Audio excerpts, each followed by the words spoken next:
DCMಗೆ ಅವ್ರಿಗೆ ಸಮಯನೇ ಇಲ್ಲ. ಅವರು ಇಡೀ ಬೆಂಗಳೂರು ಡೆಲ್ಲಿ, ಡೆಲ್ಲಿ ಬೆಂಗಳೂರು, ಅವ್ರು ಇಳಿಯೋದೇ ಇಲ್ಲ. ಇಲ್ಲಿ ಬೆಂಗಳೂರಲ್ಲಿ ಇಳಿಯೋದು ಇಲ್ಲ, ಇರೋದು ಇಲ್ಲ.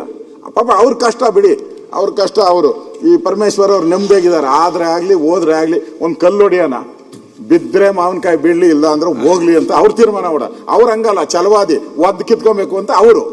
ನಮ್ ಕತೆ ಏನು ಅಂದ್ರೆ ನೀರಿಲ್ಲ, ನಮ್ಗೆ ಕಸದ ರಾಶಿ ರಾಶಿ ಬಿದ್ದೈತೆ. ಕಸದ ಬಗ್ಗೆ ಪ್ರಶ್ನೆ ಮಾಡಿದ್ರೆ ಇಲ್ಲ, ದೊಡ್ಡಬಳ್ಳಾಪುರ ಪತ್ತೇನೇ ಇಲ್ಲ. ದೊಡ್ಡಬಳ್ಳಾಪುರ ಇದಾರೆ, ಅಲ್ಲಿ ನಮ್ಮನೆ ಮುಂದೆ ಕಸ ತಂದು ಹಾಕ್ತೀನಿ ಅಂತಾರೆ. ಆರ್ ಅಶೋಕ್ ಮುಂದೆ DK ಶಿವಕುಮಾರ್ ಸ್ಟೇಟ್ಮೆಂಟ್, ನಮ್ಮನೆ ಮುಂದೆ ಕಸ ತಂದು ಹಾಕ್ತೀನಿ ಅಂತಾರೆ. ಏನ ಅರ್ಥ ಏನು?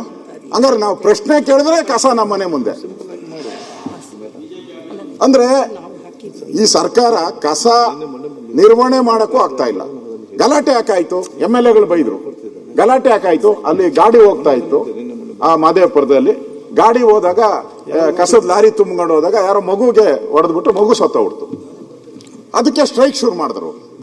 ಯಾವಾಗ ಅಲ್ಲಿ ಸ್ಟ್ರೈಕ್ ಆಯ್ತು, ಇಲ್ಲಿ ದೊಡ್ಡಬಳ್ಳಾಪುರದ ಮೇಲೆ ಲೋಡ್ ಜಾಸ್ತಿ ಆಯ್ತು. ಇಲ್ಲಿ 100 ಲಾರಿ ಹೋಗೋ ಕಡೆ 1000 ಲಾರಿ ಹೋಯ್ತು. ಗಲಾಟೆ ಶುರುವಾಯ್ತು. ಅದಕ್ಕೆ MLAಗಳು ಹುಷಾರ್ ಅಂತ ಇವ್ರಿಗೆ MLAಗೆ ಆ MLAಗೆ ಅನಾಹುತ ಆಗಿದ್ದೇನೋ, ಆಕ್ಸಿಡೆಂಟ್ ಆಗಿ ಪಾಪ ಯಾರೋ ಇವರು ವಿದ್ಯಾರ್ಥಿ ಸತ್ತ, ಅದಕ್ಕೋಸ್ಕರ ಆಗಿತ್ತು. ಅಂದ್ರೆ ಏನ್ ಬಂದ್ರೂ ಕೂಡ ಧಮಕಿ ಹಾಕುವಂಥದ್ದು. ಧಮಕಿ ಸರ್ಕಾರ ಆಗ್ಬಾರ್ದಿದ್ದು, ಜನಪರ ಸರ್ಕಾರ ಇರೋದು ಇನ್ನು 2 ವರ್ಷ.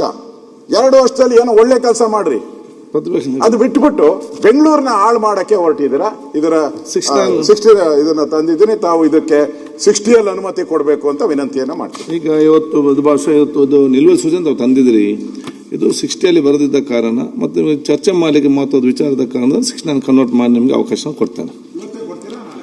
ನಾಡಿದ್ದು ಕೊಡ್ತೇನೆ. ನಾಳೆ ಹೆಲ್ತ್ ಇದೆ, ಅದು ನಾಲ್ಕು ಇರ್ತದಲ್ಲ.